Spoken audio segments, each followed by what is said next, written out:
Baik, assalamualaikum warahmatullahi wabarakatuh. Selamat pagi. Pada kesempatan kali ini saya akan mempresentasikan materi mengenai kode etik auditor. Sebelum itu, izinkan memperkenalkan diri. Nama Rahmat Risalman dengan NPM 245 105 10009. Baik, langsung saja kita ke materinya. Yang pertama, dapat kita pahami terlebih dahulu apa itu kode etik auditor. Jadi di sini kode etik auditor adalah pedoman moral dan profesional yang mengatur sikap, perilaku, dan tanggung jawab auditor dalam menjalankan tugas pengawasan. Kode etik auditor internal pemerintah Indonesia atau KEAIP yang berlaku bagi auditor internal di instansi pemerintahan. Jadi kode etik ini berfungsi untuk mengatur bagaimana auditor bersikap, bertindak, dan mengambil keputusan secara profesional, objektif, dan tanggung jawab. Tanpa kode etik sendiri, auditor beresiko menyalahgunakan wewenang, terlibat konflik kepentingan, bahkan melakukan tindakan yang merugikan negara. Selanjutnya di sini ada dasar hukum kode etik. Kode etik auditor tidak dibuat tanpa dasar hukum. Ia memiliki landasan yang kuat, di antaranya yang pertama ada PP nomor 42 tahun 2004 tentang kode etik PNS, PP No 60 tahun 2008 tentang sistem pengendalian intern pemerintah, serta peraturan terkait jabatan fungsional auditor. Jadi, artinya kode etik ini tidak hanya bersifat moral, tetapi juga memiliki kekuatan hukum yang mengikat. Dengan adanya dasar hukum tersebut, auditor wajib mematuhi kode etik dalam setiap pelaksanaan tugasnya. Baik, di sini ada tujuan kode etik. Jadi tujuan utama dari kode etik sendiri adalah yang pertama, mendorong budaya kerja yang etis dalam lingkungan pengawasan pemerintah. Yang kedua, meningkatkan profesionalisme auditor agar bekerja sesuai standar. Yang ketiga, menciptakan auditor yang kredibel, transparan, dan dapat dipercaya. Yang keempat, mencegah terjadinya perilaku tidak etis seperti korupsi, kolusi, atau penyalahgunaan wewenang. Dan yang terakhir, kelima, memastikan setiap auditor bertanggung jawab atas hasil kerjanya. Jadi kode etik itu bukan sekedar aturan, tetapi alat untuk menjaga kualitas dan integritas profesi. Baik, selanjutnya ada fungsi kode etik. Selain memiliki tujuan, kode etik juga memiliki fungsi penting. Yang pertama sebagai pedoman dalam bertindak dan mengambil keputusan. Yang kedua sebagai alat kontrol sosial terhadap profesi auditor. Yang ketiga untuk mencegah campur tangan pihak luar yang dapat mempengaruhi independensi auditor. Yang keempat melindungi profesi dari penyimpangan perilaku. Dengan fungsi ini, auditor dapat bekerja sebagai independen dan objektif. Selanjutnya ada prinsip-prinsip dari kode etika auditor.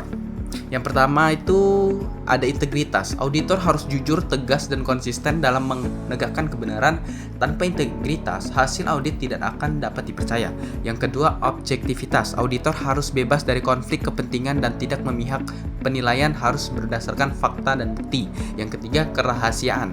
Informasi yang diperoleh selama audit tidak boleh dibocorkan atau dimanfaatkan untuk kepentingan pribadi. Dan yang keempat, kompetensi. Auditor harus memiliki pengetahuan dan keterampilan yang memadai serta terus meningkatkan kemampuannya melalui pendidikan dan pelatihan. Yang kelima, akuntabilitas. Auditor wajib mempertanggungjawabkan hasil pekerjaannya kepada pihak yang berwenang. Dan yang terakhir, yang keenam, profesionalisme. Auditor harus menjaga sikap, perilaku, dan nama baik profesi. Selanjutnya ada aturan perilaku auditor. Dalam praktiknya, kode etik yang mengatur perilaku secara rinci. Jadi auditor tidak boleh menerima gratifikasi dalam bentuk apapun. Jika gratifikasi tidak dapat dihindari, wajib dilapor kepada KPK dalam jangka waktu tertentu.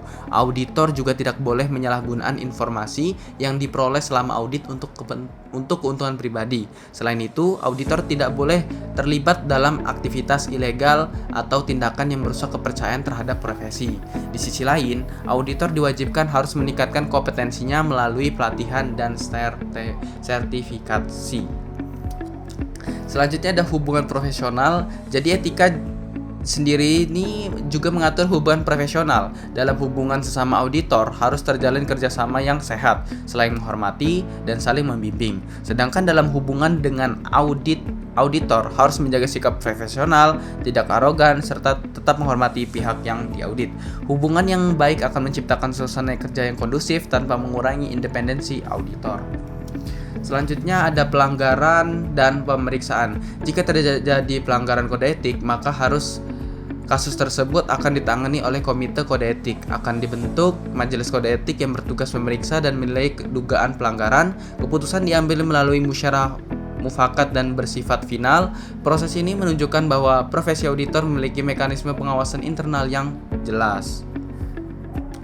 Selanjutnya di sini ada sanksi pelanggaran. Jadi bentuk sanksi yang dapat diberikan antara lain yang pertama teguran tertulis, yaitu pemberhentian dari tim pengawasan atau tidak diberi penugasan dalam jangka waktu tertentu. Terus pelanggaran dibagi menjadi kategori ringan, sedang, dan berat tergantung tingkat kesalahannya. Hal ini bertujuan agar ada efek jera dan menjaga disiplin profesi. Selanjutnya ada kode etik akuntan Indonesia. Selain auditor pemerintah, akuntan Indonesia juga memiliki kode etik yang ditetapkan oleh Ikatan Akuntan Indonesia. Prinsipnya meliputi tanggung jawab profesi, kepentingan umum, integritas, objektivitas, kompetensi, kerahasiaan, perilaku profesional, dan standar teknis. Ini menunjukkan bahwa seluruh profesi akuntan di Indonesia memiliki standar etika yang ketat. Baik, yang terakhir sebagai penutup dapat kita simpulkan bahwa kode etik merupakan fondasi utama dalam profesi auditor dan akuntan. Keahlian tanpa etika dapat menimbulkan penyalahgunaan wewenang. Kode etik menjaga integritas, objektivitas, serta kepercayaan publik terhadap profesi. Dengan menjunjung tinggi kode etik, auditor tidak hanya menjalankan tugas secara teknis, tetapi juga menjaga moralitas dan tanggung jawab terhadap negara dan masyarakat. Demikian yang dapat saya sampaikan. Terima kasih atas perhatiannya. Apabila ada kekurangan dalam perkataan ataupun dengan cara saya mempresentasikan, saya mohon maaf. Wabillahi taufik wal hidayah. Wassalamualaikum warahmatullahi wabarakatuh.